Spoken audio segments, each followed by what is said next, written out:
have a lot of learning curves? I mean, is you're, an entrepreneur, again, you're kind of, I mean, did you have any major hurdles or anything? It was pretty low overhead. So I wouldn't say like business hurdles. It was more of like hurdles of finding your market, finding what your time is really valued at. Yeah. Because I learned everything along the way. I still learn today. I mean, him and I learn together every day. We learn something today. Right. So it's don't come and do a podcast. Yeah. You learned that. Yeah. that was the second thing we learned today. If you want to do a podcast, Marty and I can literally save you days of time of how to do this. So you're talking about hurdles. Being in a car business, my hurdle was technology. Mm-hmm. Being in a dealer, I got technology taught to me every day. And I think, Tyler can, he can attest to that. How big a hurdle is it for you to stay current? I mean, one year they got air shocks and they don't have air shocks. Now they got springs in one fork and they don't have it in the other fork.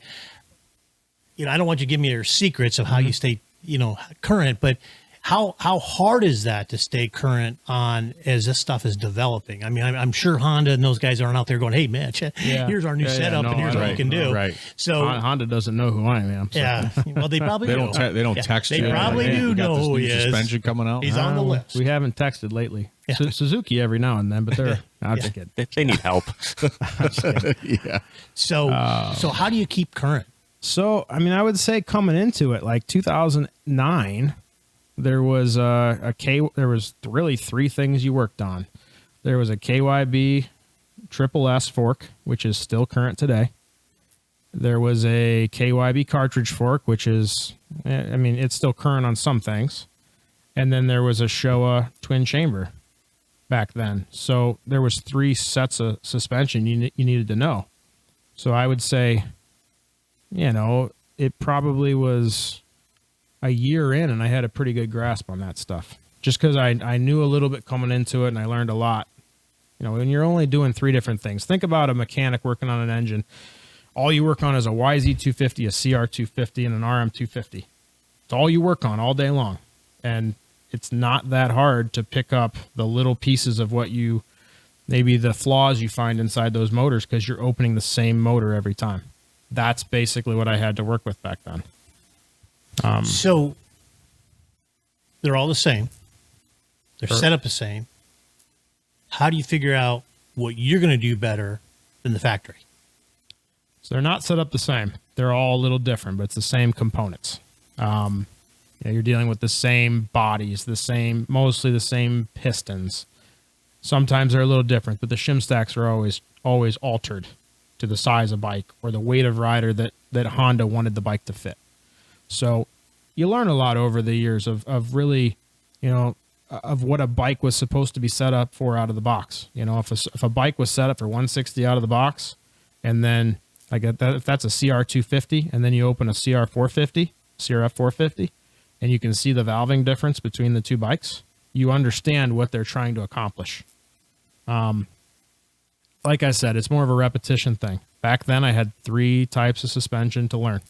People didn't ride KTMs yet on motocross tracks.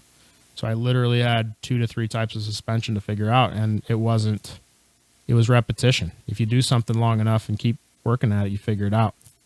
So do certain shocks have certain quirks? I was just gonna ask that. Like, are your quirks, or is there a suspension out there that you're like, oh gosh, not one of these again? For sure. 2009 Honda. So that's 09, right? We're talking 08, 09. I thought my business was going to be dead in, what year was that?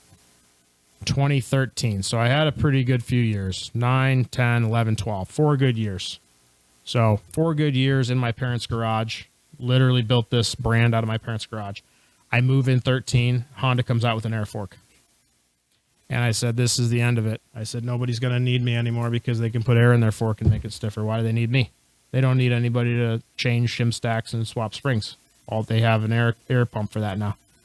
I couldn't have been more wrong. I received more air forks that year than what I would have received in spring forks because they were not set up well out of the box. Was it not set up well, or was it that end user couldn't figure out how to set it up?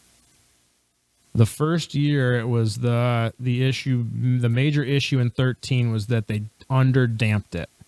Honda relied too much on air to keep the fork up in the stroke. They had a shock that was basically a shock off the prior year model. Little different, but same basic idea.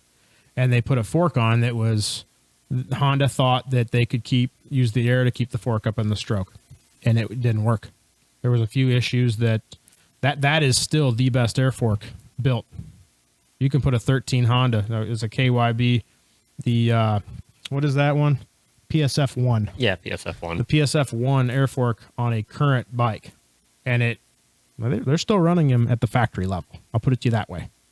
Star Racing still runs a 50-50 air spring setup in their Yamahas, and it's based off of that fork. Because I know. But it wasn't right in 13. In 13, it was their first year, and it just didn't work. On the Honda. Honda and Kawasaki that year. Okay. Yep. Yeah. Even today, the air forks are still very finicky. I know, a couple guys out in Arizona that race and stuff like that. They're always out there adjusting the air a few pounds one way or the other. And for the average rider, nobody. I mean, we don't worry about the suspension to begin with. Why would we worry about air in the fork? Right. So it seems like, and I think you've done a conversion for us too. I think Husky. I think you did a conversion for us and stuff, and went back to springs. But that seems like where you were saying you thought the world was coming to an end. But when I saw that, it was like all I saw in my mind was issues. It's funny because Honda saw dollar signs. They said, we're going to air. We're going to save money. We're going to cheapen these bikes up, and we're going to save money. And they did. If you look at their progression, 13 and 14 had an air fork, decent air fork. 15 and 16 had a very, very cheap air fork. It was basically a cartridge fork charged with air. And it was a total flop. It did not work. You really couldn't get it valved that well. And the nail in the coffin was when Suzuki came out with that same fork on their bike with additional clickers, additional adjustments. Suzuki put more money into their forks in 2016 than what Honda did. Paint that picture for you. Yeah. So Honda, they were pulling back, and Suzuki was still trying to make this air fork thing work. And at the end of the day, come 2017, everybody threw everything out and went back to springs. Yeah. But I guess what I'm getting at is, I thought the air fork was my doom. I just moved out of my parents' garage. I bought a property with a decent sized shop to build this business, and here comes the air fork, and it took off. I mean, we did a lot of business in 13 and 14, heavy business. We did a lot of air forks.